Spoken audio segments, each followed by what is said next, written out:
lo cual significa que serán radicalmente diferentes de las comunas de los países marxistas del siglo XX.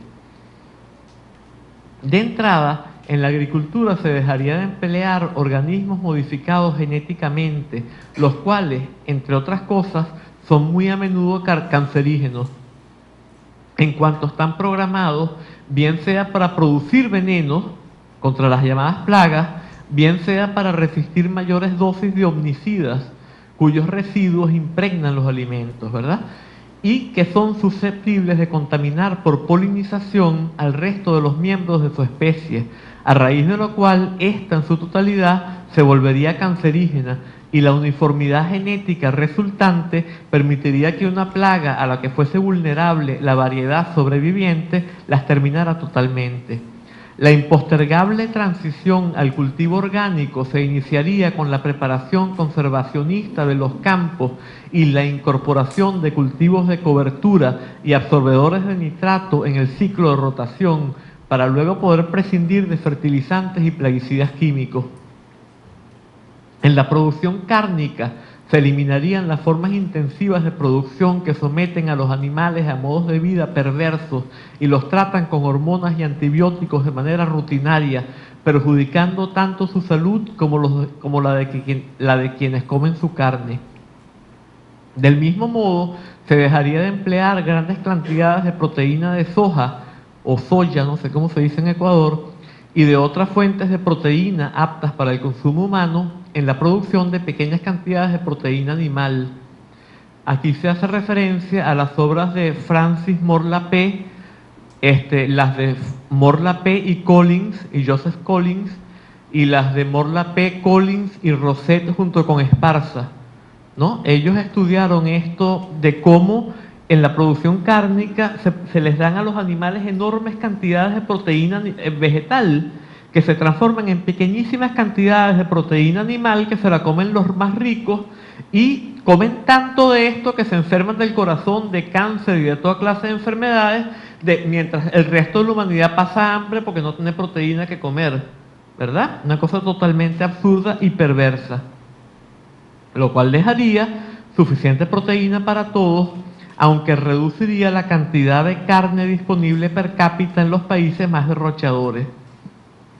Lo cual, dicho sea de paso, sería muy bueno para la salud de quienes hoy en día comen demasiada carne tratada con hormonas y antibióticos. Esto está ahí en varios libros míos como Individuo, Sociedad, Ecosistemas, que le acabo de regalar hoy a esta universidad. Entonces, si a alguien le interesa un poco esto que estoy hablando, puede leer este libro Individuo, Sociedad, Ecosistema que está allí. Y también hay un poco de esto en el libro de la alienación y en algunos otros trabajos míos que están en la página web de mi persona, ¿verdad? Si ustedes se meten en Google y buscan Elías Capriles, yo creo que la primera cosa que aparece, si no es la segunda, pero creo que es la primera, es la dirección de mi página web de la Universidad de los Andes. Porque tengo otra en Rusia, esa no, ahí están cosas en inglés y otras cosas diferentes. Bueno, el tercer tipo de decrecimiento es el decrecimiento del gigantismo de los centros poblados.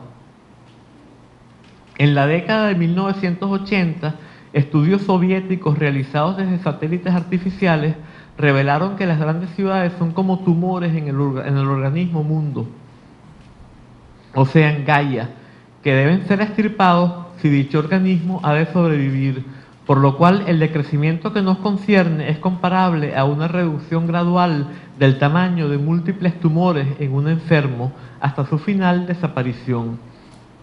Dicho decrecimiento, es también la condición de posibilidad de la erradicación del crimen, de los trastornos psicológicos, la psicosis a las que se transforman mecanismos de destrucción y las neurosis mal encaradas, de la dependencia de drogas duras y de los males sociales en general, así como de la recuperación de su carácter comunicativo por las relaciones humanas y del acceso al estado no relacional de comunión. Así pues, progresiva pero incesantemente se reemplazarían las grandes concentraciones industriales y demográficas por una red de pequeñas comunidades autosuficientes en las que se integren el trabajo agrícola con una pequeña industria acoplada al ecosistema y con actividades espirituales y poéticas. Hay un libro de Theodore Roszak de 1978 que sugiere que muestra unos estudios que sugieren que en los Estados Unidos los habitantes de las ciudades en su mayoría preferirían vivir en el campo que en las grandes ciudades y se mudarían al mismo si encontrasen nuevos modos de vida que les permitiesen hacerlo. Bueno, ahora siguiente punto, ya no son estos tres tipos que ya dijimos, ¿no? El siguiente decrecimiento sería el decrecimiento de lo que James DiMio llamó patrismo, y en general del androcentrismo, junto con la posesión, en otras palabras, del machismo, pues, junto con la posesión de los hijos por los padres y de estos últimos entre sí. Y finalmente, la erradicación de las formas verticales y posesivas de la institución social básica. El poeta premiado con el Pulitzer y maestro zen Gary Snyder sintetizó este propósito con el tercer tipo de decrecimiento de gigantismo propuesto arriba en las siguientes palabras. Lo que él dice es lo siguiente, leo. Si tenemos suerte, podríamos llegar eventualmente a un mundo de sociedades relativamente pequeñas y mutuamente tolerantes, en armonía con su región natural local y unidas entre sí por un profundo respeto y amor hacia la mente y la naturaleza del universo. Puedo imaginar aún más virtudes en un mundo que patrocine sociedades con descendencia por línea materna, matrimonio de forma libre, economía de crédito natural, mucho menos población y mucho más naturaleza silvestre. Los clubes de adopción mutua, o CAM, que Aldous Huxley describió en su novela La Isla, podrían constituir un primer paso en la erradicación del tipo de relaciones que reproduce la familia tradicional. ¿Qué son estos CAM? Estos CAM, esto es una novela de una isla utópica, en la cual, según él, las cosas irían muy bien, ¿verdad? Pero no sería en el futuro, sino según él era una isla en el Golfo de Bengala. ¿En qué consistían estos clubes de adopción mutua? Bueno, todos los que pertenecían a este club, si los hijos lo deseaban, si se sentían mal en su familia, se podían mudar a cualquier otra familia por el tiempo que desearan, el tiempo que ellos quisieran, mudarse a otras de las familias de este club. Entonces, ¿qué haría esto? Bueno, esto impediría que, por ejemplo, se pudiera someter a los niños al famoso doble constreñimiento psicotizante que habrían descubierto, entre comillas, Gregory Bateson y su grupo de trabajo, ¿verdad? Al que nos referimos en la reunión anterior. Entonces sería un antídoto contra la psicotización por parte de la familia. De ahí viene a que se propongan estos tipos de grupos, ¿no? El siguiente tipo de decrecimiento sería un decrecimiento de nuestros apetitos energéticos y del consumo de energía, comenzando con la eliminación inmediata de la energía nuclear y continuando con un decrecimiento progresivo en el uso de combustibles de todo tipo, no solo de los fósiles, sino también, y con mayor razón, de los agrocarburantes. ¿Por qué? Porque los agrocarburantes acaban con los alimentos para usarlos como combustible, para que la gente se muera de hambre y todos los alimentos se utilicen para que rueden los carros y los aviones. Imagínense ustedes este disparate. En el caso de la energía nuclear, sus subproductos, algunos de los cuales se mantienen activos por cientos de miles de millones de años, como el plutonio, tienen un efecto omnicida, o sea que todo lo mata, cancerígeno y negentrópico. Esto último no solo por sus perniciosos efectos sobre las formas de vida, sino también porque a partir de un umbral de dosificación borran los códigos genéticos de los seres vivos, los borran. O sea que acaban con la vida. El problema es que no hay manera de aislarlos tan herméticamente como para evitar que una pequeña parte se cuele al medio ambiente durante su extracción de los reactores y en el transporte subsiguiente. Aunque las predicciones científicas no son fiables, según Nader y Abbott, y reproducido también en Capra, si la industria estadounidense pudiese aislar su plutonio del medio ambiente con una efectividad del 99,99%, lo cual constituiría un milagro tecnológico, esa industria sería responsable, solo en Estados Unidos, por 500.000 casos fatales de cáncer pulmonar al año a partir del año 2020, incrementando la tasa de mortalidad en un 25%. Del mismo modo, no hay manera de mantenerlos aislados por más de unos pocos años una vez que se desechan. Finalmente, algunos de ellos solo tienen uso en la producción de armas nucleares, lo cual hace que tiendan a incrementar, hace que tiendan a incrementar su proliferación. Y siguen produciéndose proyectos nucleares. Ahorita en Venezuela se está planeando desarrollar plantas nucleares. Entonces, verdaderamente esto a mí me parece terrible, ¿no? O sea, yo estoy por una igualación de las cosas, porque se acaba con el neoliberalismo, pero si se va a hacer esto desarrollando plantas nucleares, y más aún si puede utilizarse los subproductos de las plantas nucleares para hacer armas nucleares, pues estamos ante algo bien terrible, ¿no? En lo que respecta a los combustibles, todos ellos producen gases invernaderos y los más sucios además dan lugar a lluvia ácida, mientras que los agrocarburantes en particular se elaboran, eso ya lo dijimos, ¿no? Bueno, el consumo frugal de energía del que depende la supervivencia de la especie debe tener como fuentes las energías solar, lunar, geotérmica y otras formas sostenibles de producción. La energía solar se puede aprovechar directamente por medio de células fotovoltaicas, hornos solares, etc., o de manera indirecta en forma de energía eólica en cuanto los vientos son producidos por el calentamiento del aire por la radiación solar, y energía hidráulica en pequeña escala y de bajo impacto, en cuanto las lluvias dependen de la evaporación de las aguas por efecto de la radiación solar. La energía solar es la gravitatoria y se aprovecha por medio del uso de las mareas, y la energía geotérmica se explica por sí sola. Después, un decrecimiento de la ilusión de la responsabilidad sobre la ciencia y la técnica, que en interacción con la transformación psicológica y relacional que es imperativa, resulte en una reestructuración profunda, tanto de la ciencia como de la tecnología, que haga que la segunda se integre armónicamente con la biosfera en vez de destruirla, lo cual implicaría la erradicación de la ingeniería genética, de las nanotecnologías, para acceder a una serie de trabajos sobre los enormes peligros de las nanotecnologías. Ahí doy varias páginas web, de los omnicidas, de los fertilizantes químicos, de otras técnicas en boga que conducen a impases, aceleran la destrucción de nuestra especie y en el proceso incrementan las desigualdades, degradan la calidad de la vida, etc. Igualmente es imperativo el decrecimiento y finalmente la erradicación de todos los tipos de tecnología que maquinizan, mediatizan e instrumentalizan a los seres humanos. Después, un decrecimiento y finalmente la erradicación de la tiranía de la finanza, que hagan que cada sociedad escoja y maneje sus propias formas de producción e intercambio. Luego, un decrecimiento y finalmente la erradicación de la posesión individual exclusiva de bienes de utilidad social, desde los medios de producción hasta los espacios comunes. Lo que se propone no es el reemplazo de la propiedad privada por la estatal, sino la utilización comunitaria y cooperativista de las tierras, las empresas y así sucesivamente.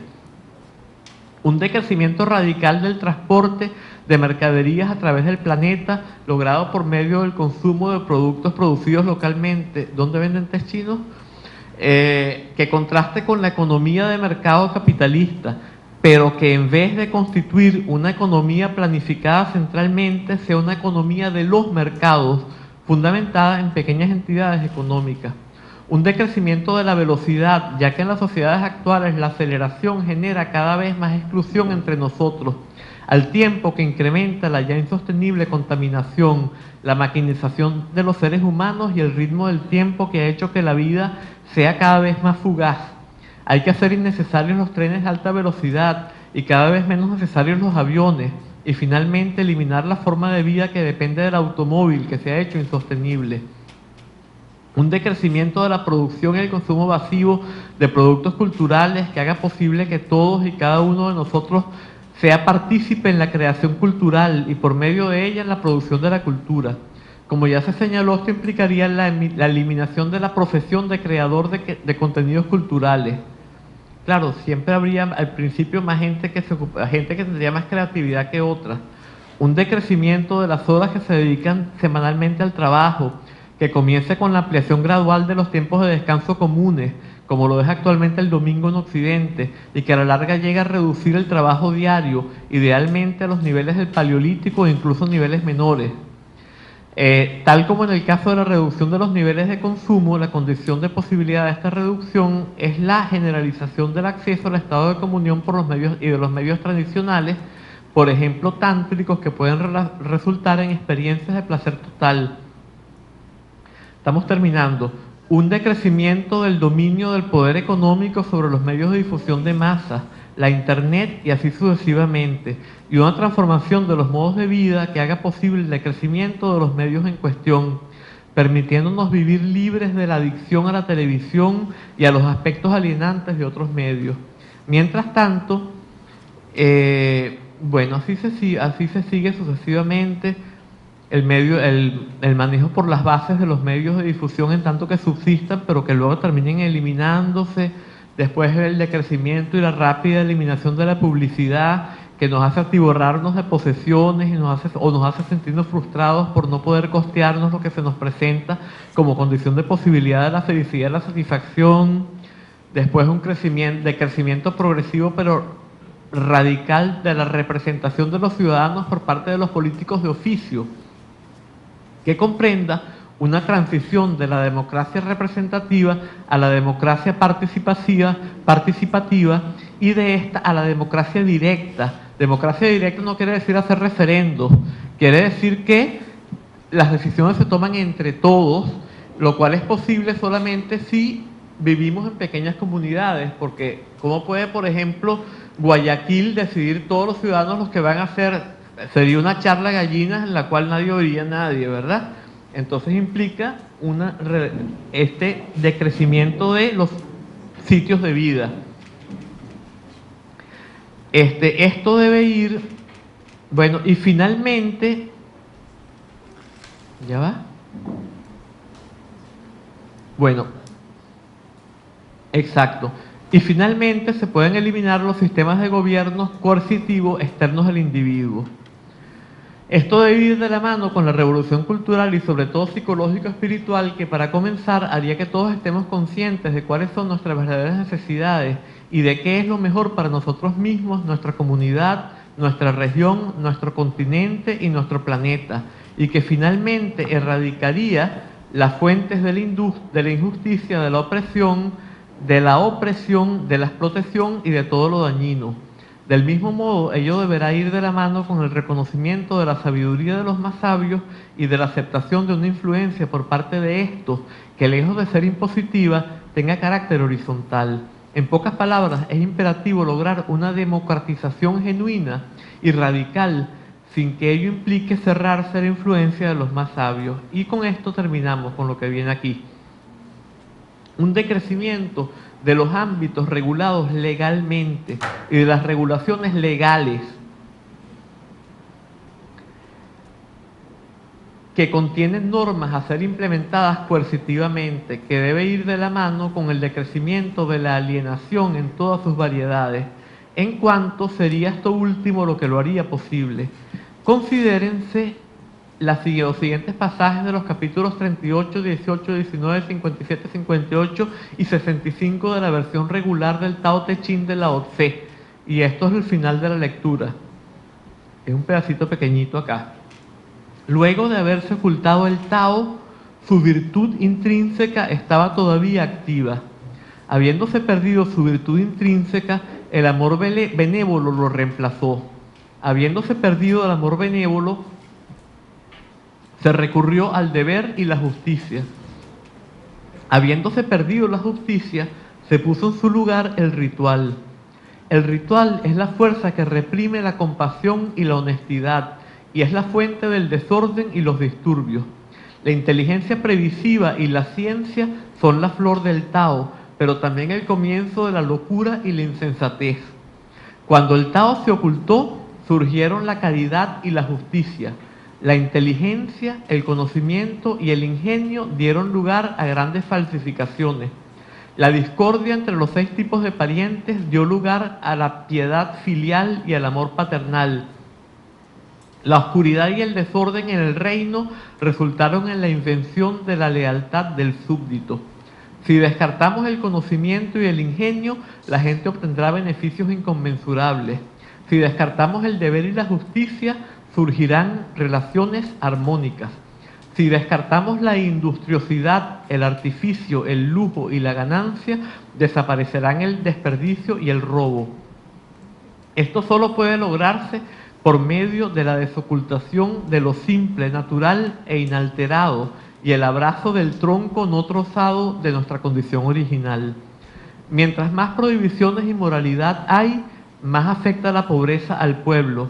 Mientras más armas afiladas poseen los estados, más revueltos se hacen. Mientras más inteligentes e ingeniosos se vuelven los humanos, más monstruosidades proliferan. Mientras más se multiplican las leyes y los decretos, más bandidos y ladrones aparecen. Cuando el gobierno es indulgente e informal, la gente es pura e industriosa. Cuando el gobierno es eficiente y severo, la gente es díscola y voluntariosa. Controlar una nación por medio de la inteligencia la arruina, mientras que dejarla en paz fortalece y enriquece a la nación. Con esto terminamos la cita, ¿no? Y terminamos la lectura. Bueno, yo quería tomar un ejemplo de cómo se puede integrar en un proyecto de transformación de la sociedad el proyecto de transformación de la conciencia. Esto sucede, un ejemplo de doctrinas en las cuales esto sucede es lo que se ha llamado el budismo comprometido. El budismo comprometido social, política y ecológicamente. No hay muchos libros en español de esto. Me acabo de enterar hoy a través del profesor Carlos Tutibén de que el libro de David Lloyd está asequible en español. Bueno, están mis propios trabajos también, pero no hay mucho, desgraciadamente, en español. En inglés, por ejemplo, y también en otros lenguajes como en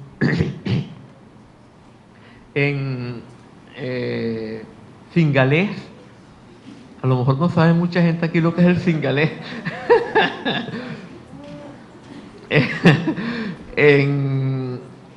en hindi, en tailandés, en thai, etcétera, etcétera. O sea, en varios idiomas hay una enorme cantidad de bibliografía. Son páginas las que se llenan de bibliografía sobre esto del budismo comprometido, ¿no? Solamente como un ejemplo, porque no solo en el budismo, yo no estoy planteando que se imponga el budismo.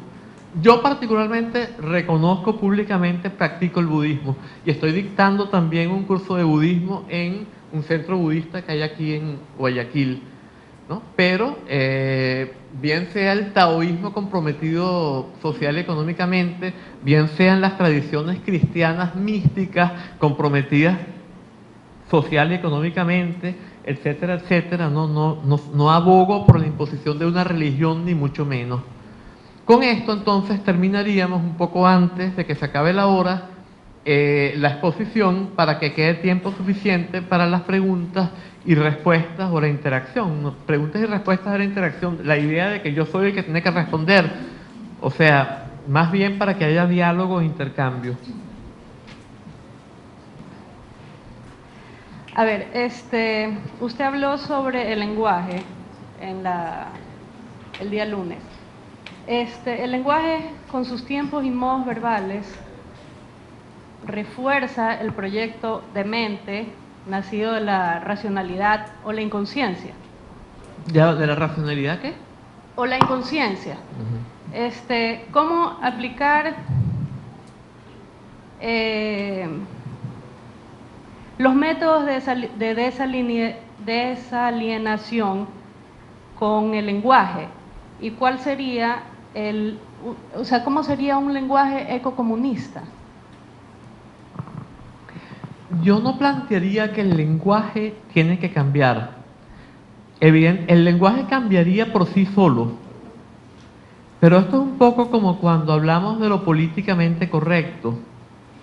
Esto de lo políticamente correcto no es tanto lo importante si yo no puedo decir tal cosa porque es políticamente incorrecto, si sí puedo decirla. Lo importante es sobre todo que hay una transformación de la mente que utiliza el lenguaje. Si esa mente cambia, el lenguaje cambiará, pero lo esencial no es eso. Lo esencial es que quien usa el lenguaje no confunda el mapa del lenguaje con el territorio, con el significante, ¿verdad? Esa sería la esencia de la transformación que se propone, y es justamente lo que se planteó en el lenguaje lacaniano antes, que claro, era difícil de entender verdaderamente. El lacaniano es difícil de entender, ¿no? No tanto como el chino para nosotros, pero un poquito cerca. Entonces, la idea es que justamente existen métodos de desalienación que permiten que nosotros nos liberemos del condicionamiento por los pensamientos. Y puesto que los pensamientos, cierto nivel de pensamientos están estructurados en términos de lenguaje, en esa medida, de alguna manera, nos estamos liberando del condicionamiento por el lenguaje. O sea, cuando nos liberamos del condicionamiento por el pensamiento, en tanto que cierto tipo de pensamientos, no todos, están estructurados en términos de lenguaje, en ese caso, pues nos liberamos del condicionamiento por el lenguaje. En ese caso somos capaces de utilizar el lenguaje sin estar condicionados por el lenguaje. Eso es lo que es verdaderamente esencial, y eso es lo que el profesor Carlos objetaba que según algunos sistemas sería imposible de lograr, de que muchísima gente objeta que eso es imposible, y entonces justamente fue lo que tratamos de justificar justamente en el lenguaje lacaniano antes, ¿no? Si quieres ¿quieres que me extienda un poquito más en el tema o qué? Bueno, tomemos un ejemplo, ¿verdad? Hay una práctica que se llama Dzogchen. Esta es una práctica que en general es muy secreta y no se habla de ella públicamente, pero nada se pierde, no va a producir ningún daño que hablemos un poquitito, ¿verdad? En esa práctica, cuando aparece un pensamiento que te condiciona, que tú le das mucha importancia y que te produce angustia, tú lo miras directamente a la cara y el pensamiento se libera por sí sola. ¿Cuál es el objeto de que se libere el pensamiento por sí solo? Edgar Morin, por ejemplo, él plantea que nuestros pensamientos nos poseen. Los pensamientos tienen una autonomía, son como seres que nos poseen. Según la enseñanza Dzogchen, los seres son nuestros pensamientos. Nuestros pensamientos son seres, y son seres que nos poseen a nosotros, que somos los poseídos. Y en esa posesión no tenemos ninguna autonomía, y lo que hacemos es funcionar como autómatas, o como marionetas de fuerzas que nos dominan, y que son fuerzas que son aquellas justamente que están destruyendo el mundo y que han adquirido esa autonomía, y están orientadas en esa dirección negativa. Si no nos liberamos de esas fuerzas, pues la destrucción del mundo seguirá adelante. Puesto que muchos de esos pensamientos están estructurados en términos de lenguaje hablado, de lenguaje de procesos secundarios, en esa medida, pues, nos liberamos del condicionamiento por el lenguaje. Hay otro tipo de pensamientos que tienen más que ver con el proceso primario. Bueno, Lacan dice que el inconsciente está estructurado como un lenguaje. O sea, para Lacan el proceso primario, entonces, puesto que el proceso primario es inconsciente, está estructurado como un lenguaje. No nos metamos con eso. Porque los pensamientos de procesos primarios justamente no son expresados en palabras. Entonces ya eso es otra cosa, pero igualmente tenemos que dejar de estar condicionados por ese tipo de pensamientos que no están expresados en palabras. O sea, por todo tipo de pensamientos. Esa es la idea. Esa sería lo que implicaría, la desalienación implica eso. necesariamente. Yo creo que ahora sí más o menos quedó claro. Tenía una consulta respecto a en la sesión anterior empezamos hablando sobre el comunismo primitivo y cómo a partir de este error de partición se da una evolución basada en la producción hasta llegar hasta la crisis ecológica actual. Y lo que usted ahora ha planteado como para la revolución psicológica, cultural, lo que usted plantea ahora, lleva hacia volver a ese estado de comunismo primitivo o, a ver, mi pregunta es porque tenemos que superar un error que no debió haberse dado o porque esa evolución fue necesaria para ese estado de comunión es superior a ese estado primitivo? El evolucionismo siempre cree que lo que tiene que darse es superior. Por ejemplo, en el marxismo hay un evolucionismo. Entonces, el comunismo post-socialista va a ser superior radicalmente al comunismo primitivo. Acá se plantea que el comunismo, el ecomunismo que tiene que venir, va a ser distinto del comunismo primitivo, porque en el comunismo primitivo no había tecnología. Actualmente, si nosotros acabáramos con la tecnología, se acabaría el mundo, se acabaría la vida humana, quiero decir, el mundo no, pero la vida humana. O sea, se acabaría el mundo para nosotros, no hay mundo para nosotros sin vida humana. Para nosotros se acabaría el mundo, porque nos acabaríamos nosotros. Por lo tanto, no se plantea que desechemos la tecnología, es lo que yo estaba diciendo hoy. Entonces, ese comunismo de ahorita, con la población que hay ahorita, aunque yo creo que van a venir catástrofes que van a destruir una parte de la población, porque eso parece inevitable. O sea, ya lo estamos viendo. El calentamiento global, viene escasez de agua, vienen cosas fuertes. Pero los que sobrevivan a estas catástrofes no vivirían en unas condiciones iguales a las del comunismo primitivo, porque de todas maneras la cantidad de población no lo permitiría.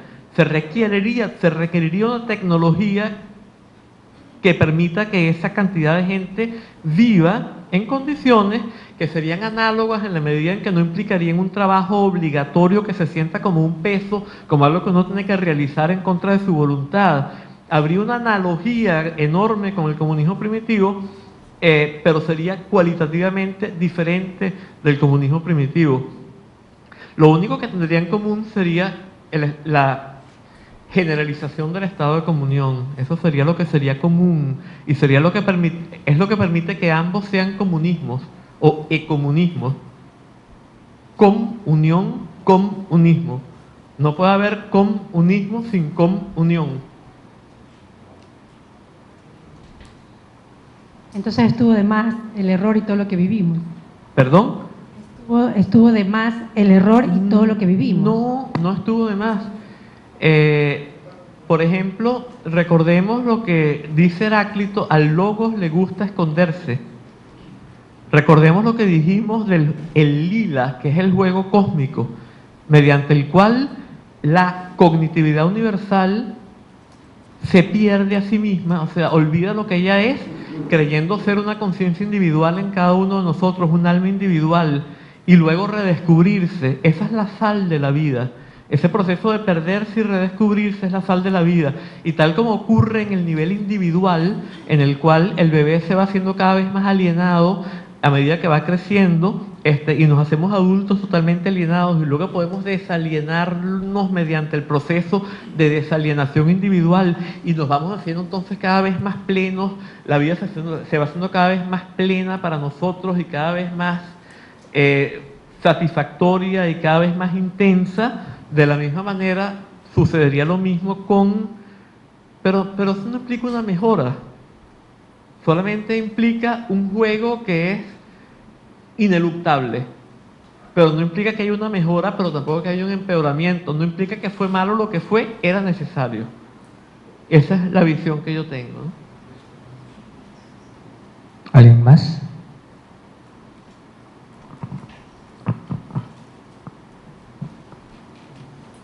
A ver, Fabián.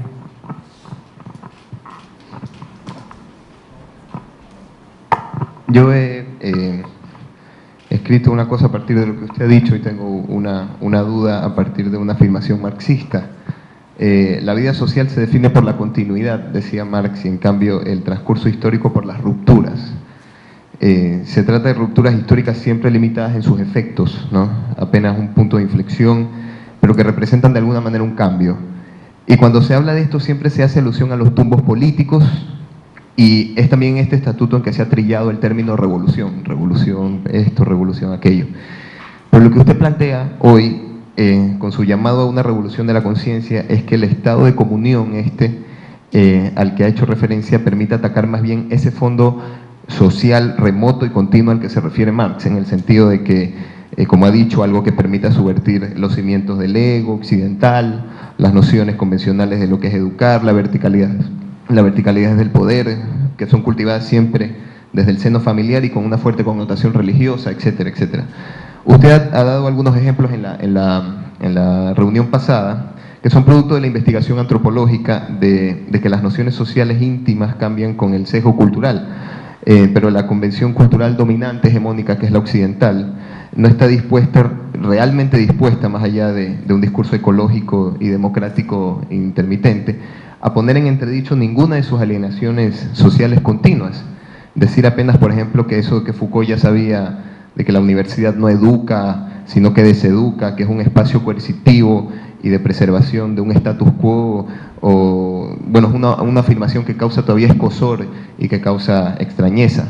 Entonces la pregunta es, ¿qué mecanismos hay entonces hoy, o sea, concretamente hoy, verdaderos para una especie de estimulación revolucionaria de la conciencia en términos ciudadanos, tomando en cuenta que, incluso en detrimento de ese ambicioso plan de revolucionar al sujeto desde adentro, sin dejarlo de pensar en su dimensión colectiva, términos como conciencia social e incluso subversión o transgresión siempre terminan siendo eslóganes calculados desde el pensamiento dominante y cuya radicalidad y alcance siempre están previstos de antemano desde el poder?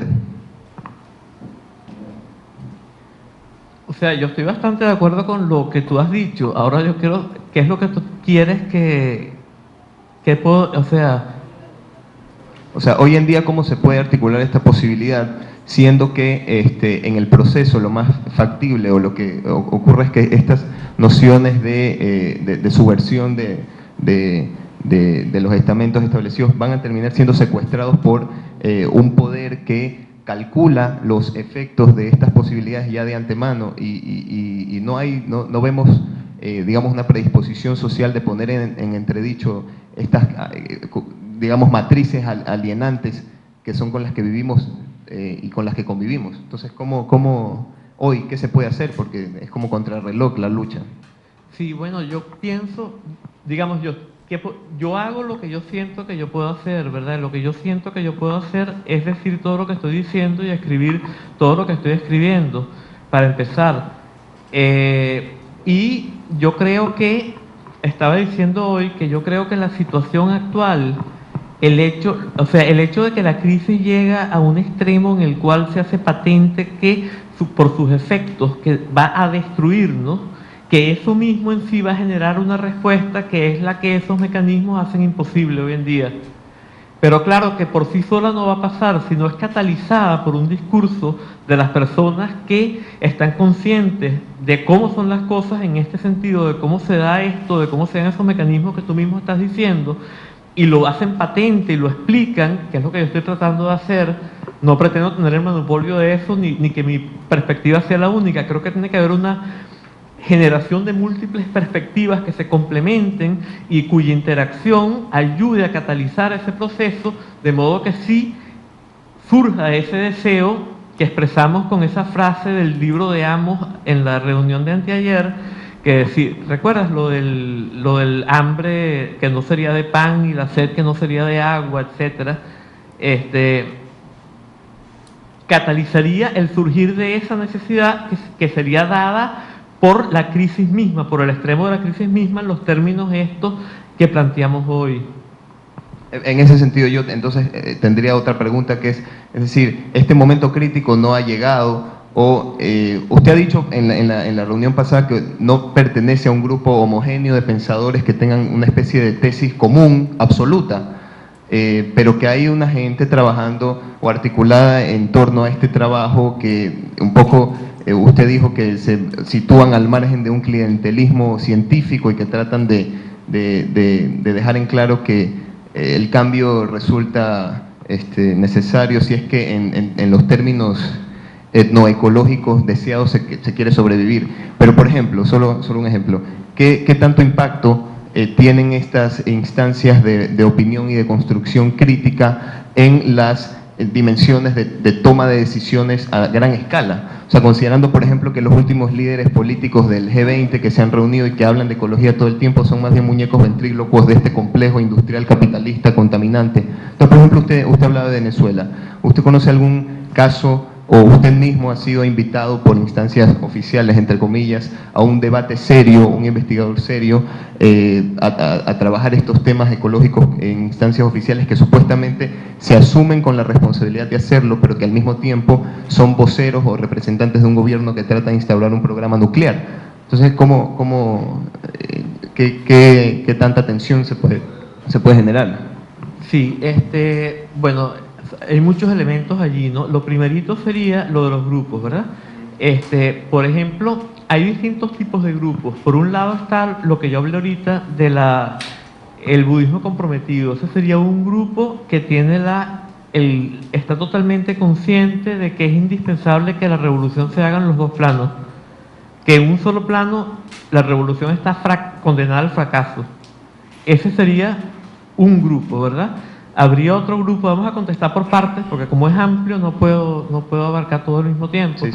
Entonces, otro grupo sería los que ponen el énfasis en la necesidad de crecimiento. Eso incluye a muchos pensadores que van desde el economista de la Edad de Piedra, Marshall Salins, pasando por toda la gente del decrecimiento en Francia, quizá comenzando con Iván Illich, etcétera, etcétera. Illich nunca usó el término de crecimiento, pero todo eso es una matriz de pensamiento específica. Después están los distintos tipos de pensamiento ecologista que no usan la palabra de crecimiento, pero tipo Fritjof Capra, por ejemplo, que sí habla de que hay que reducir el consumo en los países más ricos y viene estando en cierta medida de acuerdo. Y Capra tiene también el Tao de la física, por ejemplo, en que relaciona la física con las místicas orientales. Y así pues podríamos hablar de muchos grupos, y yo estoy tratando de articular porque yo creo que tiene que haber una síntesis de todos ellos. Evidentemente que es imposible imponerle a nadie nada. Entre los decrecentistas franceses está Besson Girard. Él acepta la parte mística. En cambio, por ejemplo, Latouche, que yo sepa, nunca he oído que se meta en eso. Entonces, lo que estamos es tratando de articular estos distintos grupos de modo que surja un movimiento más de masa. Ahora, en lo que respecta a las instancias del poder, es evidente. Ahí es donde menos hay, y en el G20, el proyecto es absolutamente contrario. En esta crisis lo que se busca es rescatar esa tesis de la carrera de ratas en la cual cada vez tiene que haber más crecimiento, porque si el crecimiento no que se transforme en decrecimiento, sino que si el crecimiento disminuye por debajo de un cierto índice anual, eso es lo más terrible que pueda suceder. O sea que es un pensamiento radicalmente antiecológico, y si ese pensamiento subsiste se acaba el mundo, si sigue dominando. En lo que respecta a los gobiernos, a las revoluciones que se han hecho, que tratan de cambiar ese estado de cosas y que tratan de impedir que la globalización desde arriba siga exprimiendo cada vez más a los de abajo, los países centrales a los periféricos, etcétera, etcétera, por lo general no se han pensado este tipo de cosas. Por ejemplo, el presidente Chávez siempre dice que el capitalismo está destruyendo el mundo. Entonces pareciera que hay un pensamiento ecológico allí, pero entonces se sale con el proyecto nuclear. O sea, hay como que no hay una conciencia global de todas las cosas. Yo le envié una vez una copia de mi libro de Individuo, Sociedad, Ecosistema. Entonces recibí una invitación a enviar mi currículum. Entonces yo dije como que me quieren meter a funcionario y yo me excusé. Luego de esto me empezaron a invitar a los foros de filosofía y allí había debate en los foros de filosofía. Esto era una iniciativa muy interesante, pero resulta que a la profesora, que ella estudió filosofía, ella es filósofa y historiadora, que organizaba estos foros, la terminaron sacando al Ministerio de la Cultura. Entonces tenemos esos problemas y entonces surge el proyecto nuclear. O sea que se ve que no hay esta conciencia. Entonces, claro, uno en el tratar de crear conciencia, uno trata de crear conciencia en todos los estratos, incluyendo estos, pero pareciera que la dinámica del poder, por ejemplo, la gente que está en el poder está totalmente presa por resolver los problemas inmediatos. Y entonces también están estructurados por lo que los ha estructurado y no tienen ninguna conciencia de que hay que desestructurarse internamente, de que es necesaria la revolución individual, todas las cosas que hemos estado hablando. Y siempre están reaccionando inmediatamente a cosas y no duermen, y entonces los ofenden y los obligan, entonces ellos se vuelven ofensivos. O sea, se cae en una dinámica que de alguna manera frena la reflectividad, frena la reflexividad, frena el pensamiento crítico con respecto a lo que uno mismo está haciendo. Claro, es solo para terminar, o sea, es lo que más o menos yo decía, son los líderes del G20, por ejemplo, son estos muñecos de ventríloco de este complejo capitalista contaminante, pero eso no excluye al sujeto de a pie, que también está atravesado por estos poderes herméticos. Exacto. Entonces es como un punto muerto de todo este planteamiento. Hay como un punto muerto y no se puede buscar esa receptividad que pueda hacerlo concreto. Entonces, sí, pero la idea sería, mi planteamiento, y es una esperanza también. O sea, yo podría quedarme sentado y no hacer nada, pero prefiero creer que sí es posible el cambio y hacer algo.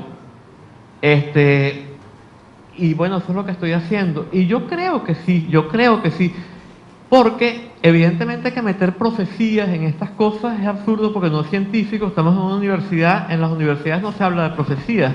En las universidades se habla de las cosas que se consideran científicas.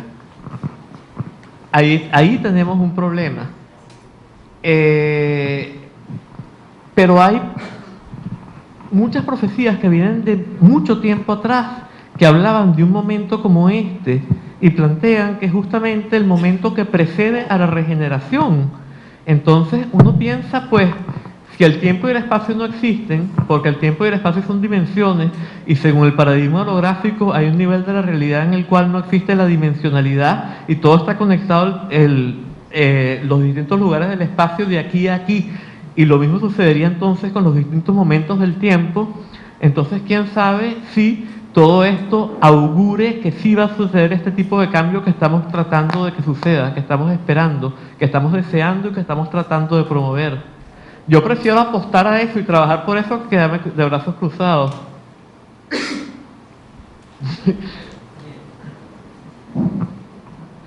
Usted hablaba recién de la dinámica del poder, también se refirió a un montón de decrecimientos. Esos decrecimientos evidentemente también plantean el decrecimiento del poder, en el caso por ejemplo del decrecimiento de la industria, el decrecimiento de quienes manejan el poder económico de esa industria, ¿no? Y cada uno de esos decrecimientos. A mí me gustaría si usted puede un poquito profundizar en esta dinámica del poder. Yo veo que el poder se aferra al poder y cuando pierde poder en un área busca otra instancia de poder. Entonces, lo que yo quisiera saber, no creo que mansamente el poder acepte este decrecimiento. Entonces, ¿qué pasaría con ese poder? ¿Se trasladaría a otros intentos de dominación por otros lados?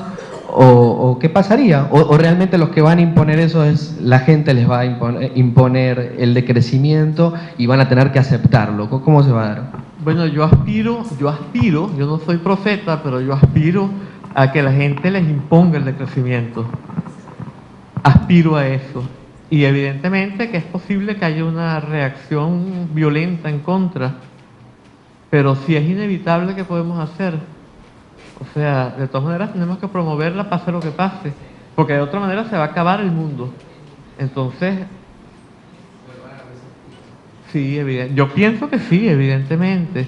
Claro, lo ideal sería que no, que se dieran cuenta, bueno, yo quiero el poder para mí, pero querer el poder para mí implica destruir el mundo y por lo tanto que mis hijos se mueran ahorita y no conserven el poder que yo quiero conservar. Y yo mismo me extinga, a lo mejor antes de morir si todavía soy joven.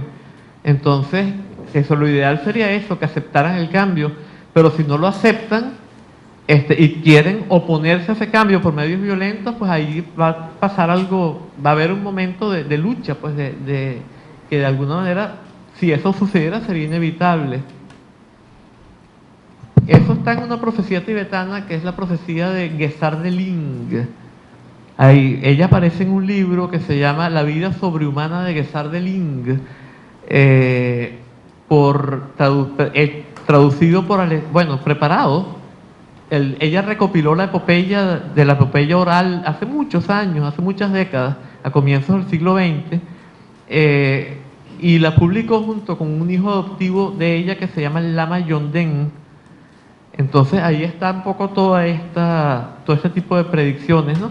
Tenemos también las predicciones del libro del Apocalipsis del milenio que vendría después del momento final, que corresponden, yo lo mencioné en la reunión anterior, a las del libro de los Ismaelitas y a las del Tantra Kalachakra, pero en el Tantra Kalachakra, a diferencia de los demás, hay una cronología, y la cronología del Tantra Kalachakra, desde que surgió ese Tantra hace miles de años, o por lo menos 1000 y tantos años, esa cronología correspondía con un momento que está muy cerca ahorita en el tiempo.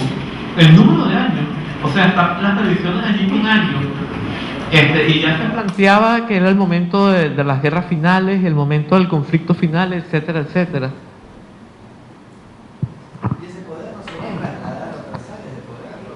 Bueno, a lo que aspiramos... Es muy romántico el pensar en que todos vamos a pensar en estos planos, ¿no? Y que este crecimiento se va a dar en todas las áreas.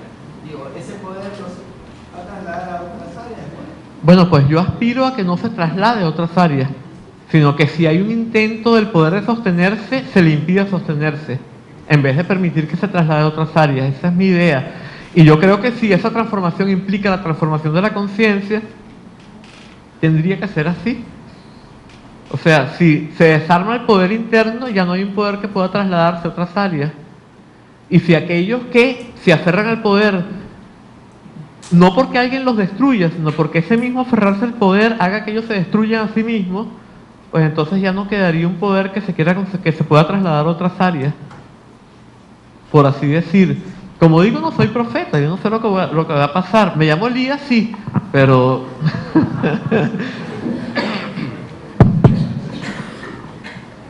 Sí, quería decir algo.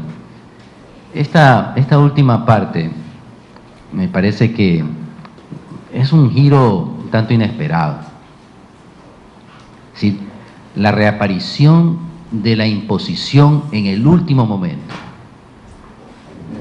Esto que se ha planteado sobre la cuestión del poder y de su resistencia a cederlo. ¿Y entonces qué hacer? Porque es cierto que este programa que hemos escuchado es bueno. ¿Quién podría decir que no? Incluso no es tan nuevo, obviamente, porque el budismo, por ejemplo, es milenario. El taoísmo va en esa misma línea. Incluso el cristianismo en sus primeros ratos debe haber sido bastante parecido.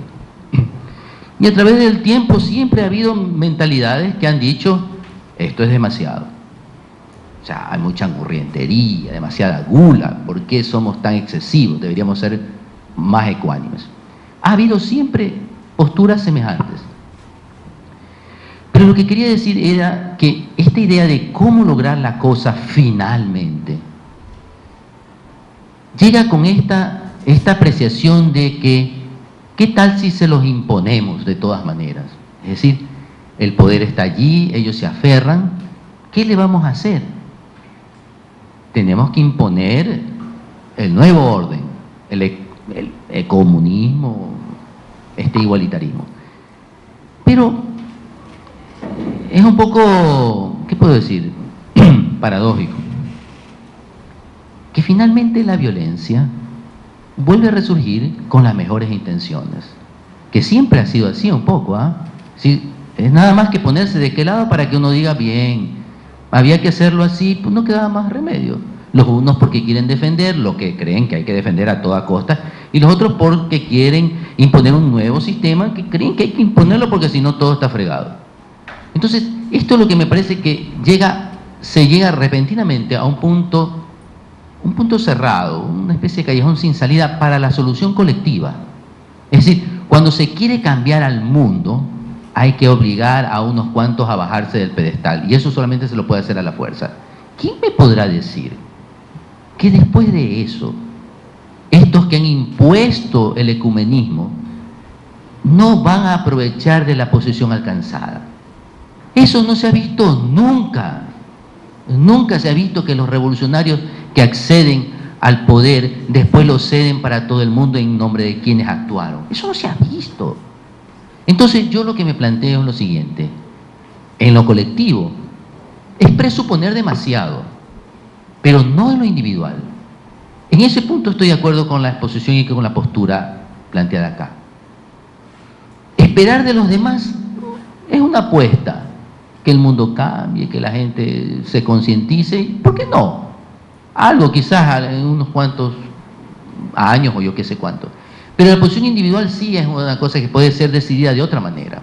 Sí, está en cada cual tomar una posición respecto a esto y no esperar que una corriente colectiva nos libre de las responsabilidades concretas y personales que tenemos en todo esto que usted ha planteado. Sí, estoy de acuerdo con eso, porque no es exactamente eso lo que yo proponía. Yo estoy proponiendo que todos tenemos la responsabilidad de llevar a cabo la transformación individual por estas vías de la mística. Lo que pasa es que se me está planteando que hay algunos que no lo van a aceptar. Yo no estoy planteando que a los que hay que aceptar tenemos que ir a matarlos. Yo estoy diciendo que en caso de que haya una reacción violenta de parte de algunos, pues no nos vamos a dejar matar totalmente. O sea, eso simplemente. Pero no estoy planteando una revolución violenta realizada por las masas, ni mucho menos. Estoy planteando la transformación individual y esperando que esa transformación individual se haga deseable para todos y que todos empiecen a participar en ella. Y que si algunos no la aceptan y tratan, porque siempre va a pasar algo por el estilo, es difícil que absolutamente todo el mundo, pues evidentemente que la vía sería la resistencia pacífica, la vía ideal, un poco al estilo de Gandhi, un poco al estilo de Henry David Thoreau, Henry David Thoreau, o como sea que lo llamemos, un poco al estilo de Tolstoy, etcétera, etcétera.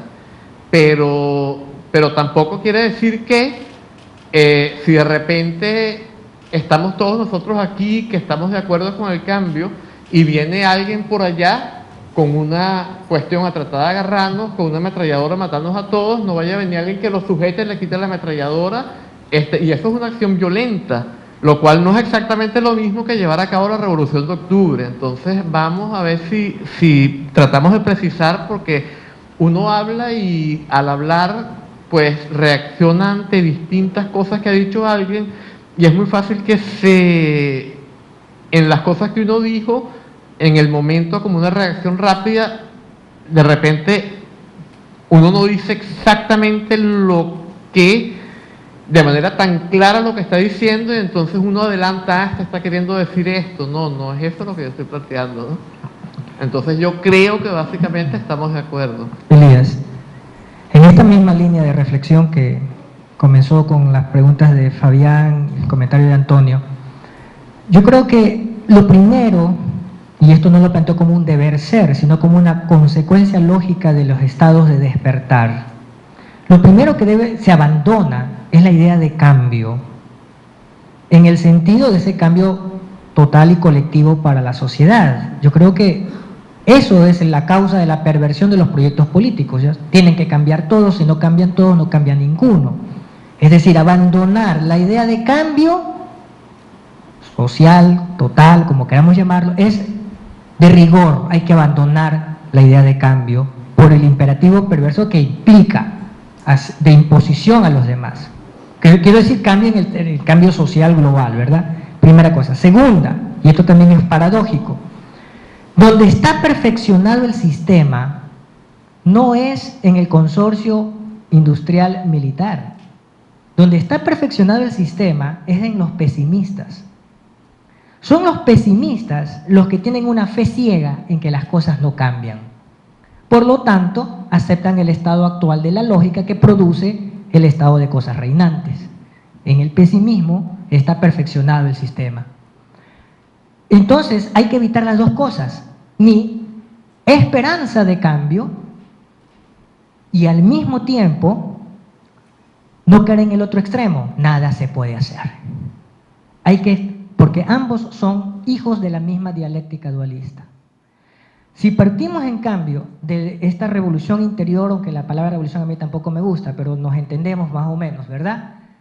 Eso de ahí brota una clase de acto que hace conectividad, pero no ni necesaria, ni predictiva, ni totalitaria. Una conectividad que hace su efecto de uno en uno, sin esperar, sin embargo, ninguna garantía. Como diría también el maestro Zen, ir por el camino sin esperanzas y sin miedos.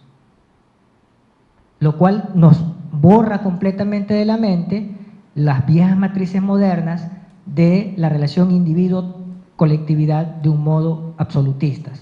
O sea, ni existe individuo, ni existe ese todo colectivo en realidad. Son fantasmas ambos.